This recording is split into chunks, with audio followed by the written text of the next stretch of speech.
का मर्तबा क्या है, आप क्या समझते हैं उनको? नबी पाक ने फरमाया वो सारे मुसलमानों से अफजल हैं, यानी बदरी सहाबा तमाम सहाबा में। अस्सलामु अलैकुम वरहमतुल्लाहि वबरकातुहू। दोस्तों, बदरी सहाबा यानी जो सहाबा जंग बदर में शामिल हुए थे, उनका मकाम व मर्तबा क्या है, मौलाना अब्दुल हबीब अत्तारी साहब से आप सुने। रहमत हो जाएगी। अब चलते इस अजीम वाक़े की तरफ।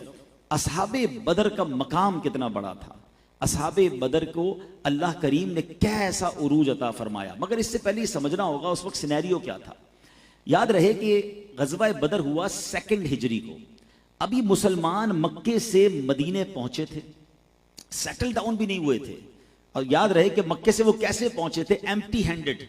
कारोबार भी छोड़ना पड़ा, प्रॉपर्टीज भी छोड़नी पड़ी, घर भी छोड़ना पड़ा। नबी ये पाक खुद 53 साल मक्के में रहे थे, बचपन वहां गुजरा, मेरे आका की जवानी वहां, नबी ये पाक का कारोबार, नबी ये पाक का व्हाटएवर सारा कुछ वही था। मगर सब कुछ छोड़कर सहाबा और प्यारे आका को हिजरत करनी पड़ी। आज भी दुनिया में लोग माइग्रेट होते हैं, कुछ लोग यहाँ से अमेरिका चले जाते हैं, यूके चले जाते हैं, यूएई चले जाते हैं, लेकिन वो नॉर्मल हालात में जाते हैं, अपना सब कुछ बेचकर जाते हैं, अपना सरमाया मूव करते हैं, या यहाँ भी प्रॉपर्टी रखते हैं, वहां भी होता है। ये माइग्रेशन वो वाली नहीं थी कि कोई इरादतन हुई थी, ये तो सडनली हुई थी, जुल्म के साथ हुई थी। और ऐसी माइग्रेशन थी कि सफर में भी डर था कि कहीं रास्ते में कुफार जो है वो शहीद ना कर दें और गिरफ्तार ना कर लें। तो ये बड़ा ही समझिए कि इस तरह भी पहुंचे थे। लेकिन इन जालिमों को सब्र नहीं आ रहा था कि ये मदीना पाक पहुंच गए हैं और वहां जाकर अगर ये मजबूत हो जाएंगे तो इस्लाम और आगे बढ़ जाएगा। तो उन्होंने प्लान क्या किया कि एक ही बारी ऐसा हमला करना है कि इस्लाम को सफाई हस्ती से मिटा देना है। आपको याद होना चाहिए कि असहाबे बदर जो गज़वा बदर में मौजूद थे वो 313 थे।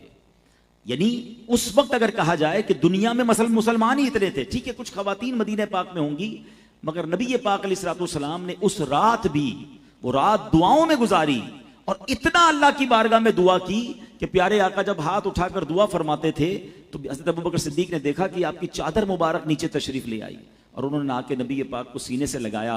और मुसलमानों के पहले खलीफा हज़रत अबू बकर सिद्दीक रज़ियल्लाहु तआला अन्हु ने अर्ज़ की कि हुज़ूर बस अब बस कीजिए, इंशाअल्लाह ज़रूर करम होगा, आपकी दुआएं ज़रूर बरलाएंगी। और नबी पाक के वो तारीखी अल्फाज याद रखिएगा कि अल्लाह के हबीब अलैहिस्सलाम ने फरमाया कि अर्ज़ किया था अल्लाह की बारगाह में कि अल्लाह आज ये लोग मारे गए तो फिर कोई बाकी तेरा नाम लेने वाला बाकी नहीं बचेगा। इट मीन्स ये कितना इंपॉर्टेंट मार्का था। अबू जहल और बड़े बड़े जर्नैल आए थे और पूरी प्रिपरेशन के साथ आए थे। मुसलमानों के पास 8 तलवारें थी, हैं 6 घोड़े थे, 313 का ये लश्कर था और सामने 1000 की फौज है और वो लश्कर फुल प्रिपरेशन के साथ आया। गजबे से पहले नबी पाक अलैहिस्सलाम ने सहाबा किराम से एक सवाल किया। सरकार दो आलम अलैहिस्सलाम ने अंसार साहबा से पहले मुहाजिरीन से पूछा कि आप सबका क्या ख्याल है, हम बदर में जाएं या रुक जाएं, क्योंकि दुश्मन ने अटैक तो कर दिया था, प्लान तो कर दिया था। तो हजरत अबू बकर सिद्दीक रज़ियल्लाहु तआला, हजरत उमर फारूक रज़ियल्लाहु तआला, दीगर सहाबा किराम ने क्या अर्ज की, या रसूल अल्लाह सल्लल्लाहु अलैहि वसल्लम, हम आप ही के लिए मक्का छोड़कर आए हैं, अपना घर कुर्बान कर आए हैं। या रसूल अल्लाह, अब अपनी जानें भी कुर्बान करेंगे, आप हमारे बारे में ऐसा गौर ना करें, आप फरमाएं क्या करना है। अब जब नबी पाक ने महाजरीन सहाबा का ये जवाब सुना ना, तो अब अंसार सहाबा से पूछा। अंसार साहबा कौन थे? जो मदीने में पहले से ही सेटल डाउन थे। कि आप लोग क्या कहते हैं कि हमें जाना चाहिए? तो अंसार साहबा में से एक साहबी थे हजरत साद बिन उबादा रज़ियल्लाहु तआला अन्हु, कहते हैं या रसूल अल्लाह, शायद आप ये ख्याल कर रहे हैं कि हम बदर जाएं ना जाएं। हुजूर बदर तो ये करीब मौजूद है, आप हमें हुक्म दें, हम समुद्र में कूदने के लिए तैयार हैं, हम अपनी जानें देने के लिए तैयार हैं। और एक साहबी ने खड़े होकर अर्ज़ की, या रसूल अल्लाह, बनी इसराइल जैसे नहीं है जिन्होंने हजरत मूसा से कहा था। आपको याद होना चाहिए कि बनी इसराइल ने जब हजरत मूसा ने उन्हें जिहाद का हुक्म दिया तो उन्होंने कैसा धोखा दिया। और जो उन्होंने हजरत मूसा से कहा था, वो सहाबी ने कुरान की वो आयत तिलावत की, फदहब अंत व रब्बुका फकातिला इन्ना हुना काइदून। हजरत मूसा से क्या कहा? तो आप और आपका रब दोनों जाओ और लड़ाई करो, हम नहीं आएंगे लड़ाई करने के लिए, हम बैठे यहां पर। और अल्लाह अकबर, साहबा कहते हैं हुजूर हम बनी इसराइल नहीं है, हम आपके सहाबा हैं, आप हुक्म फरमाएं, हमारा सब कुछ आप पर कुर्बान है। और फिर क्या हुआ कि नबी पाक के उन जान निसारों ने वो तारीख रकम की और फिर अल्लाह करीम ने उनकी गैब से मदद कैसे फरमाई कि फिर फरिश्तों की फौज नाजिल की गई। अब यहां नबी पाक अलैहिस्सलाम की बारगाह में याद रहे कि इस गज़वे की शान यह है कि इसमें तमाम बड़े सहाबा किराम सुभान अल्लाह इसमें मौजूद थे। और सरकार दो आलम अलैहिस्सलाम की बारगाह में आकर एक बार जिब्रील अमीन ने अर्ज की कि या रसूल अल्लाह, सल्लल्लाहु तआला अलैहि वसल्लम, आप ये इरशाद फरमाएं कि अल्लाह की बारगाह में बदरी सहाबा का मर्तबा क्या है, आप क्या समझते हैं उनको? नबी पाक ने फरमाया वो सारे मुसलमानों से अफजल हैं। यानी बदरी सहाबा तमाम सहाबा में जो सबसे अफजल कैटेगरी है वो बदर के सहाबा की है।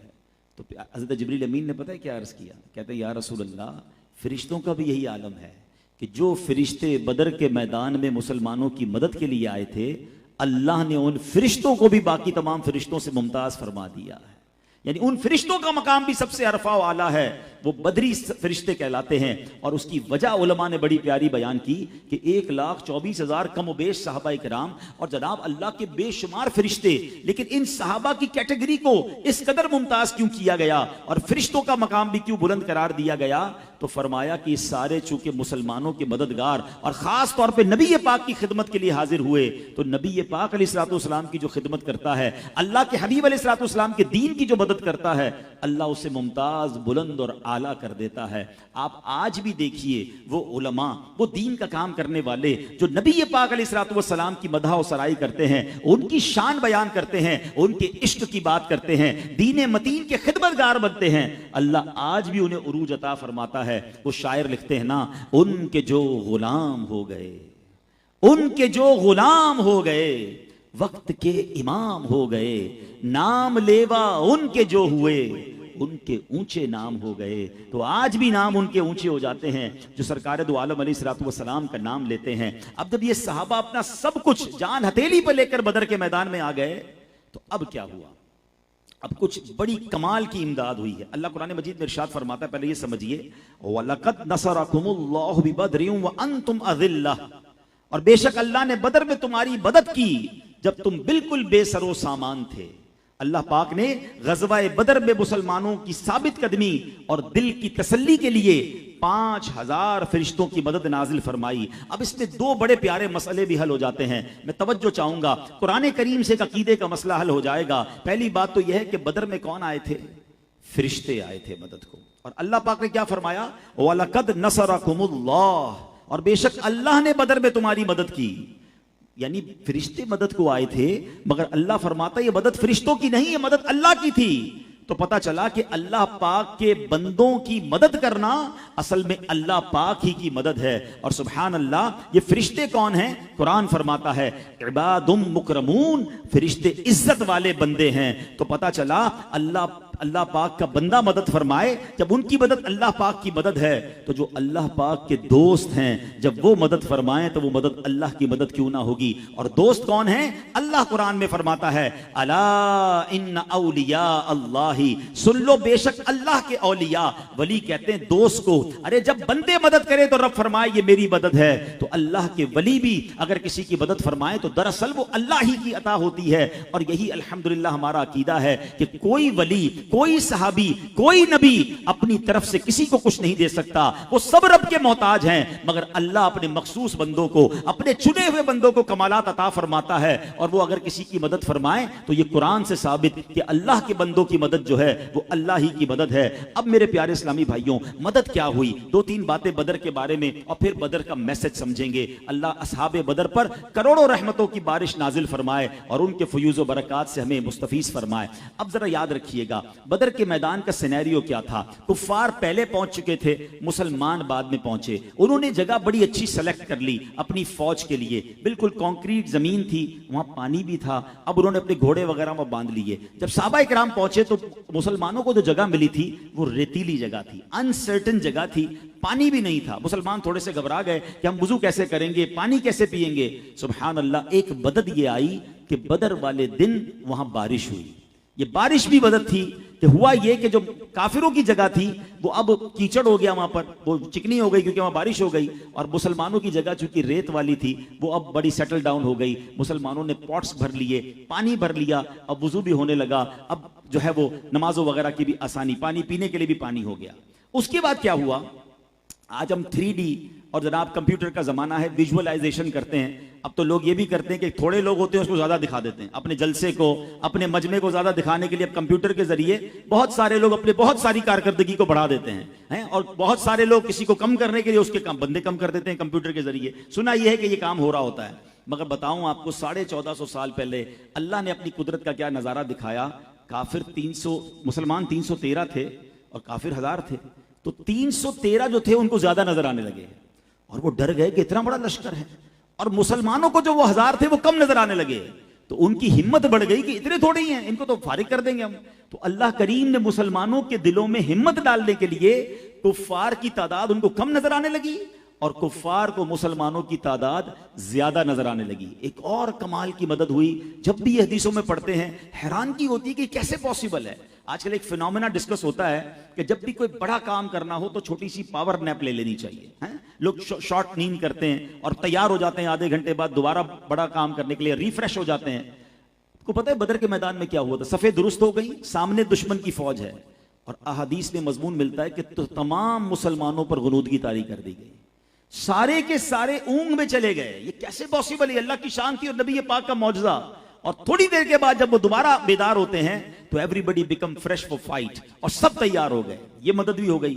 अब लड़ाई शुरू होती है। साहबा थोड़ी देर बाद नबी पाक के पास आकर कहते हैं, या रसूलल्लाह, मामला बड़ा अजब है। हम तलवार उठाते हैं, इससे पहले कि हम किसी का सर उड़ाएं, सर उसका पहले उड़ जाता है। हमें हुजूर ऊपर हमारे घोड़ों के चलने की आवाज आ रही है। नबी पाक ने फरमाया, ये आसमान से तुम्हारे लिए मदद आई है और ये फरिश्ते हैं जो कुफ्फार का काम तमाम कर रहे हैं। दरअसल ये जो बाजरा है ना, ये यौमुल फुरकान डिसाइडिंग मूवमेंट क्यों कहा जाता है? उस दिन कुफ्फार को लग पता गया कि इस्लाम को मिटाने की जब भी कोशिश की जाएगी, जब अल्लाह इनकी मदद फरमाता है फिर हम बेबस हो जाते हैं। अबू जहल मारा गया, उतबा मारा गया, शैबा मारा गया, बड़े बड़े उनके जर्नैल जो गुस्ताखाने रसूल थे वो सब मारे गए और एक खौफ बैठ गया उनमें कि इनसे कैसे लड़ें, ये तो तलवार बाद में उठाते हैं, पहले कोई आसमानी तलवार आकर हमारा सर कलम कर रही है। और बड़ी तादाद में कुफ्फार मारे भी गए और जनाब भाग गए। ये इस्लाम की तारीख के दो वाकयात याद रखिएगा जिसमें अल्लाह ने एक बड़ा जबरदस्त मैसेज दुनिया को दिया, तमाम दियारे कुफर को यह मैसेज दिया। एक असहाबे फील का वाकया कि जब काबे को गिराने वो आए थे तो अल्लाह ने अबाबील के लश्कर के जरिए, छोटे छोटे कंकरों के जरिए, बड़े बड़े हाथियों के परखचे उड़ा के बता दिया कि जब रब के घर की तरफ मैली नजर करोगे तो अल्लाह फिर जब मदद लेता करता है, अल्लाह जब बदला लेता है तो जालिम को मौका नहीं मिलता। और बदर के मैदान में जो फरिश्ते भेजे गए, ये दो वाकयात रहती दुनिया के लिए सबक हैं और अल्लाह करीम ने उन लोगों की, उन सहाबाए किराम की फरिश्तों के जरिए मदद फरमाई। ये है बदर का वो अजीम मार्का। एक और बदर की रात, बदर से एक रात पहले, अब जरा सुनिएगा, ईमान ताजा हो जाएगा, बल्कि एक और अकीदे का मसला भी हल हो जाएगा। हुआ ये कि सरकार दो आलम अलैहिस्सलातु वस्सलाम हजरत उमर फारूक रज़ियल्लाहु तआला फरमाते हैं कि मैंने देखा कि गज़वा बदर में एक दिन पहले नबी पाक अलैहिस्सलातु वस्सलाम मैदान बदर में आए और अपनी छड़ी से आपने निशान लगाना शुरू किया और आप फरमाते हैं, हादा मसरऊ फुलानिन गदन इंशाअल्लाह। फरमाया, यहां अबू जहल गिरेगा, यानी अबू जहल की लाश यहां होगी, यहां उतबा गिरेगा, यहां शैबा गिरेगा। अभी जंग हुई नहीं है।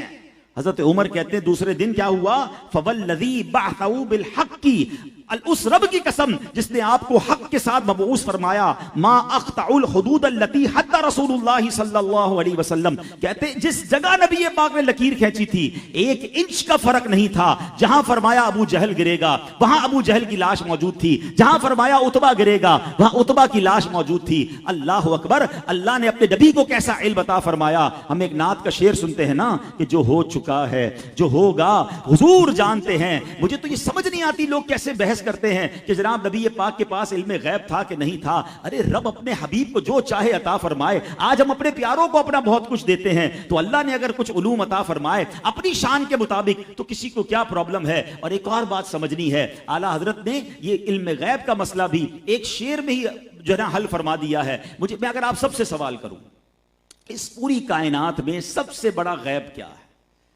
तो सबसे बड़ा गैब खुद रब ताला है। अल्लाह ताला को इस दुनिया में किसी ने नहीं देखा। ठीक है, आप भी होता है दुनिया में किसी को अपना सबसे बड़ा राज बता दें, उसके बाद छोटे मोटे राज तो नहीं छुपाएंगे ना यार, अपनी जिंदगी का सारा सबसे बड़ी चीज तो बता दी, इसको अब क्या छुपाना है। अल्लाह सबसे बड़ा गैब है। कायनात में किसी ने रब को नहीं देखा। अल्लाह ने अपने हबीब अलैहिस्सलातु वस्सलाम को शबे मेराज अपने पास बुलाकर अपना दीदार करवा दिया।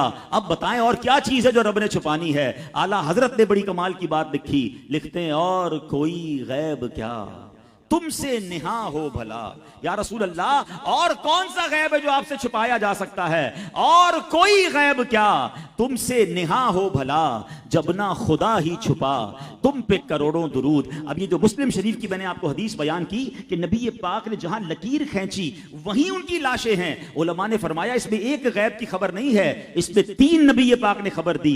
मगर प्यारे आका ने बताया कल मरेंगे, वक्त मौत बता दिया कि कल इनका इंतकाल होगा। नबी पाक ने मकाम मौत बता दिया कि वो यहां मरेंगे, ये भी नबी पाक ने जो फरमाया वैसा ही हुआ। और प्यारे आका ने तीसरी खबर ये दी कि कुफर पर मरेंगे, ये ईमान नहीं लाएंगे, कल इनका लाशा यहां गिरा हुआ होगा। तो ये तीनों खबरें नबी पाक ने, मुस्लिम शरीफ की मैंने आपको हदीस बयान की कि प्यारे आका ने एक दिन पहले इरशाद फरमा दी। बहरहाल मेरे प्यारे इस्लामी भाइयों, गज़वा बदर ये ऐसा मार्का है जब भी पढ़ते हैं ईमान ताजा हो जाता है। मगर आज हम आते हैं अपने मामलात की तरफ। अब आते हैं आज के सिनेरियो की तरफ। आज इस तरह की बातें जरूर होती हैं कि जनाब आज फरिश्तों की मदद क्यों नहीं आती? आज भी तो मुसलमान सारी दुनिया में परेशान हैं, फलस्तीन में जुल्म हो रहा है, दुनिया भर में मुसलमान पीछे जा रहे हैं, मजलूम हैं, ज्यादतियां हो रही हैं, इस्लामोफोबिया फैला हुआ है। जनाब आज अल्लाह की तरफ से मदद क्यों नहीं आती? पहले अबाबील के लश्कर आ जाते थे, पहले जनाब जो है वो फरिश्तों की मदद होती थी। आज भी तो नबी पाक का कलमा पढ़ने वाले हैं, हम भी तो मुसलमान हैं, अब मदद क्यों नहीं आती है? हाँ, this is the beautiful question. अब आइए हम इसकी तरफ कुछ इंशाअल्लाह समझते हैं। पहले एक बात समझिएगा, अल्लाह करीम ने कुरान मजीद फुरकान हमीद में इन लोगों से क्या फरमाया था? वला तहिनू वला तहजनू वला तहिनू वला तहजनू व अंतुमुल अअलौना इन कुंतुम मुमिनीन। अल्लाह फरमाता है और तुम हिम्मत ना हारो और गम ना खाओ, अगर तुम ईमान वाले हो तो तुम ही गालिब आओगे। There is only one condition. Allah की मदद कब आती है? जब हमारा ईमान मजबूत हो जाए, जब हम ईमान वाले हो जाएं। हाँ, बड़ी प्यारी बात शायर मशरिक ने लिखी ना, हमारी तमाम सवालों का जवाब एक ही शेर में उन्होंने दे दिया। फजाए बद्र पैदा कर, फरिश्ते तेरी नुसरत को। There is a one condition, वो फजा भी तो पैदा करे ना, वो बदर वाला माहौल भी तो बनाए कि नबी पाक पूछ रहे हैं क्या करना है, कहते हैं हुजूर हम आपके साथ हैं, हम अपनी सब कुछ कुर्बान करने के लिए तैयार हैं। उन्होंने उस लश्कर के मामलात को नहीं देखा, अपने पास सामान की कमी को ना देखा, वो नबी पाक के साथ तैयार हो गए। शायर मशरिक लिखते हैं फजाए बद्र पैदा कर, फरिश्ते तेरी नुसरत को, उतर सकते हैं गर्दों से कितार अंदर कितार। अब भी आज भी फरिश्ते मदद को आ सकते हैं अगर वो फजाए बद्र पैदा हो जाए, वो ईमान पैदा हो जाए। सुभान अल्लाह। शायर मशरिक ने एक और शेर में फलसफा समझा दिया। जब हजरत इब्राहिम का वाकया पढ़ते हैं, इतनी बड़ी आग है कि वो नो फ्लाइंग जोन था, परिंदे भी नहीं गुजर सकते थे। हजरत इब्राहिम ने जब उसमें हजरत इब्राहिम को डाला गया, वो आग बाग बन गई। ये कैसे हो गया? पूछिए शायर मशरिक से। कहते हैं, अब फरमाते हैं कि आज भी जो आग है ना, वो अंदाजे गुलिस्तां कैसे पैदा कर सकती है? क्या वो शेर है कि वो फरमाते हैं कि कर सकती है आज भी आग अंदाजे गुलिस्तां पैदा है। क्या होगा अगर इब्राहिम सा हो आज भी ईमा पैदा? अगर हो इब्राहिम सा ईमा आज भी पैदा, कर सकती है आग अंदाजे गुलिस्तां पैदा। बस हजरत इब्राहिम वाला ईमान आ जाए तो आज भी आग बन सकती है, आज भी आग बाग बन सकती है, आज भी हमारे लिए बड़े बड़े मसले हल हो सकते हैं। प्रॉब्लम यह है वो ईमान नहीं है। अब हमारे ईमान का पता है हाल क्या है? हमारे ईमान का तो यह हाल है, लोग कहते हैं जनाब झूठ नहीं बोलेंगे ना तो कारोबार कैसे चलेगा? सारी मार्केट झूठ बोलती है, हम सच बोलेंगे तो हमारा सौदा ही नहीं बिकेगा। हजरत मिलावट नहीं करेंगे तो मिलावट सभी कर रहे हैं, हमें भी थोड़ा बहुत डॉज करना पड़ता है। सूद पर कारोबार अगर हम छोड़ देंगे तो सारी फैक्ट्री बेचनी पड़ जाएगी। हमारा तो सारा एम्पायर ही जनाब इस पे खड़ा हुआ है। ये ईमान का लेवल है कि हम अपने किसी हराम काम को छोड़ने के लिए इस बात पर भरोसा नहीं कर रहे होते कि जनाब अल्लाह की मदद आएगी, मैं रब पर भरोसा करूं या अपने असबाब पर भरोसा करूं। लोग नमाज छोड़कर, अपनी दुकान छोड़कर नमाज पढ़ने नहीं जाते कि नमाज के लिए जाऊंगा तो ग्राहक चले जाएंगे। अरे फिर ईमान किधर गया? फिर अल्लाह पर भरोसा किधर गया? वो सहाबा तो वो हैं अपना सब कुछ कुर्बान कर दे। अहले बैत ने करबला के मैदान में क्या किया? नवासाए रसूल ने ये ना सोचा कि आज यजीद के सामने मेरा पूरा खानदान चला जाएगा, मेरी नस्लों का क्या होगा, मेरे बच्चों का क्या होगा, मेरे बाद घर की खवातीन का क्या होगा। अल्लाह अकबर, अपना सर कटा दिया मगर इस्लाम के परचम को बुलंद किया। मगर आज हम पंजतन पाक की गुलामी का दावा भी करें, हम सहाबाए कराम से मोहब्बत का दावा भी करें, मगर जब हम पर बात आती है तो हम कहते हैं यार घर बार को भी तो देखना है ना, कारोबार को भी तो देखना है। अरे जमाने के साथ चलना होता है। किसने कहा आप जमाने को ना देखें? किसने कहा आप कारोबार को ना देखें? मगर हराम तो छोड़ना होगा ना। ये ईमान तो लाना होगा कि असबाब कुछ भी नहीं है, असल चीज मेरा रब है। है, उसकी कुदरत है, वो चाहेगा तो ये असबाब मदद करेंगे। हम और आप सोचते हैं इस मार्केट में दुकान मिली ना तो कारोबार चलेगा, यहां प्लाजा बना लिया तो माल बिक जाएगा, जनाब इस मुल्क का पासपोर्ट मिल गया तो मैं जनाब तरक्की कर जाऊंगा। एक बात याद कर लें, आप हर चीज कर लें, अगर रब ने नहीं चाहना तो उस दुकान ने नहीं चलना है, उस पासपोर्ट ने आपको मदद नहीं करनी है, उस पैसे ने आपकी मदद नहीं करनी है। मैं इसको एक और अंदाज से आपको समझाता हूं। लोग असबाब की तरफ तवज्जो करते हैं ना, यार ये चीज होनी चाहिए। मैं अब आपको अपनी बॉडी पार्ट्स बताता हूं। हमारी बॉडी में पार्ट्स एग्जिस्ट करते हैं। हाथ, लोग कहते हैं हाथ है तो बड़े काम की चीज है, आंखें हैं बड़ी काम की चीज है, कान है तो मैं सुन रहा हूं, पैर है तो मैं चल रहा हूं। ये हमारी भूल है। हाथ होते हैं लेकिन रब ना चाहे तो ये हाथ काम नहीं करते हैं। आपने कई ऐसे हाथ वाले देखे होंगे जिनका हाथ नहीं उठता है, वो हाथ ग्रिप नहीं कर रहा। अरे भाई एग्जिस्ट तो कर रहा है हाथ बॉडी में, हाथ तो था। It means part of the body is nothing. इस पार्ट में, इस हाथ में कुव्वत रब ने देनी है। हमारे एक बहुत अच्छे दोस्त हैं, डीएचए में रहते हैं, शायद आज आए भी हो बयान के लिए। मैंने उनको देखा, उनके साथ एक प्रॉब्लम हुआ, और प्रॉब्लम यह हुआ कि उनको स्ट्रोक हुआ। और स्ट्रोक के बाद मैं उनसे मिलने गया तो माशाल्लाह काफी सेटल हो गए थे। मैंने कहा तबीयत कैसी है? कहते तबीयत तो ठीक है, मगर एक प्रॉब्लम ये हो गया है कि मेरी हैंड राइटिंग वापस नहीं आ रही है, मैं साइन नहीं कर पा रहा हूं। आप जरा गौर से सुनिएगा। मैं खुद हैरान हो गया। मैंने कहा इससे क्या प्रॉब्लम हो रहा है आपको? कहते स्ट्रोक हुआ, हाथ की वर्जिश करके अब हाथ मूव तो कर रहा है, मगर मैं पेन नहीं पकड़ पाता था। अब पेन पकड़ी है तो मेरी हैंड राइटिंग नहीं आ रही है। तो मैंने कहा हैंड राइटिंग से क्या मसला, आजकल तो कौन टाइप करता है? कहते मेरी चेकबुक पे साइन नहीं हो रही, और मेरी फैक्ट्री में सैकड़ों लोग काम करते हैं, मुझे सैलरी देनी है। मैं 1.5 हफ्ते तक, 1 हफ्ते तक साइन की प्रैक्टिस करता रहा, मेरी साइन नहीं बनी। मैं बैंक अपनी वाइफ को लेकर गया, आई स्कैन के जरिए, फिंगरप्रिंट के जरिए मेरा अकाउंट फिर मैंने अपनी वाइफ के नाम ट्रांसफर किया, और फिर अमाउंट बैंक से बाहर निकली। मैं सोचने लगा या अल्लाह, मैंने इस नेमत पर तेरा कब शुक्र अदा किया? मैंने कब ये शुक्र अदा किया कि मैं पेन पकड़ता हूं, मेरी एक साइन भी है, मेरे हाथों में ग्रिप भी है। हम कहते हाथ है ना बस बहुत है, नहीं, इस हाथ में ताकत रब ने देनी है। आपने नाबीना को देखा होगा, आंखें लगी भी होती हैं, आपने नाबीना को बगैर आंखों वाला नहीं देखा होगा। आप हाथ हिलाते हैं तो पता चलता है बेचारा देख नहीं रहा। इसका मतलब आंखें होना और है, आंखों में नूर रब ने देना है। कान वाले होते हैं जो बहरे होते हैं, जो सुन नहीं सकते, उनके कान लगे हुए होते हैं, part of the body is there, मगर अल्लाह ने जब इसको सुनने की ताकत देनी है तो इसने सुनना है। जो गूंगे होते हैं उनकी जबान कटी भी नहीं होती, जबान लगी होती है मगर आवाज ही नहीं निकलती, अजीबो गरीब आवाजें निकलती, बेचारा इशारे करता है। जबान कमाल नहीं है, इस जबान में बोलने की ताकत रब ने देनी है। तो प्लीज ये बात समझिए कि जिस दिन लेवल ऑफ ईमान ये हो गया ना कि मैं कुछ भी नहीं, मेरे पास असबाब, माल, दुनिया का ओहदा कुछ भी है, ये कुछ भी नहीं, अगर रब ने चाहना है, अल्लाह ने मदद करनी है, तो ये तमाम चीजें मुझे इंशाअल्लाह इसमें फायदा देंगी। तो ऐ मेरे प्यारे इस्लामी भाइयों, असहाबे बदर से हमें ये पैगाम लेना है, इस वाक्य से हमें ये पैगाम लेना है कि अगर हम अल्लाह पर भरोसा कर लें, हम अल्लाह की अता पर भरोसा करें, अल्लाह पर तवक्कुल करें, तो आज भी फरिश्तों की मदद आ सकती है, आज भी गैब से मदद आ सकती है। बस हमें ईमान का लेवल वो उठाना है। तो ऐ मेरे प्यारे इस्लामी भाइयों, खत्म कुरान की ये अजीम महफिल है, आज इस महफिल में ये नीयत करके जाएं कि अब अपने रब पर भरोसे को बढ़ाएं, अपने ईमान के लेवल को बढ़ाएं। तो दोस्तों, आपने बयान को सुना, अपना राय कमेंट बॉक्स में ज़रूर दीजिएगा। दोस्तों, जंग बदर में 313 सहाबा इकराम अलैहिम रिज़वान शामिल हुए थे और बिना जान के परवाह किए अल्लाह की राह में, अल्लाह के रज़ा के लिए। सो अल्लाह ताला ने उन्हें फ़तह भी नसीब फरमाई और उनका मकाम, स्टेटस भी बुलंद किया। दोस्तों, यहाँ पर एक अक़ीदे की बात कह देते हैं। अहले सुन्नत का अक़ीदा ये है कि अंबिया इकराम के बाद सबसे आला और अफजल जो है वो खुलाफा राशिदीन है। उनके बाद सहाबा में से अशर मुबशरा है, वो जो 10 सहाबा जिन्हें अल्लाह के नबी सल्लल्लाहु अलैहि वसल्लम ने जन्नत की बशारत दिए थे, और उसके बाद बदरी सहाबा जो जंग बदर में शामिल हुए थे। सो जंग बदर में शामिल होने से अल्लाह ताला ने उनकी मकाम और मर्तबा बुलंद फरमाया। सो दोस्तों, इस वीडियो को आगे शेयर करें और मज़ीद इस तरह के वीडियो पाने के लिए हमारे साथ चैनल को सब्सक्राइब करके जुड़े रहे। मिलते हैं किसी और वीडियो में, तब तक अपना ख्याल रखें। खुदा हाफिज़। अस्सलामु अलैकुम व रहमतुल्लाह।